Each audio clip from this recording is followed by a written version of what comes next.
Real quick, I'm looking at the Dow futures, and I haven't had a chance to focus because there's been so much news. Dow futures down 350 points, NASDAQ down 155, and on any given day it can bounce around. But I imagine Biden going over there and promising more money when we're 31 trillion in debt. That doesn't help. But what also doesn't help the markets is Vladimir Putin now saying, I'm pulling out of a major nuclear treaty, might use tactical nuclear weapons.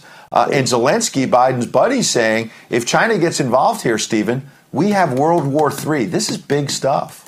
It is. And look, my opinion is that the biggest national security crisis for the country right now is the debt. You know, this $32 trillion debt, by the way, that's now headed, according to the Congressional Budget Office, in 10 years to $50 trillion. These numbers are so gargantuan, and they are going to preclude America from being a great economic superpower if we continue to borrow from the rest of the world. And so when Biden says he's not going to negotiate on the debt ceiling, I find that to be highly irresponsible. What, are we just going to give him, Ed and Karen, an unlimited credit card to borrow whatever he wants? Mm-hmm. That's what we're doing. Pretty much. I mean, that's what they've done so far. Right. You know, and it took Donald Trump. We heard Donald Trump speak last night. It took Donald Trump saying he was going to Ohio for FEMA to even get involved. Is the only way that we're going to get action at this point to wait for 2024? I think that scares a lot of us, Stephen.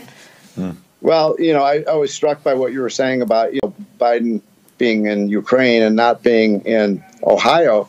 And, you know, at the same time, they're planning this new massive another one of these climate change conferences where the EPA director was going to go to that. Yeah. Finally, he decided he wasn't going to go. But there's been what has Biden done about what's happening in Ohio? People are genuinely getting sick. And this is supposed to be the environmental president. Where are the green groups?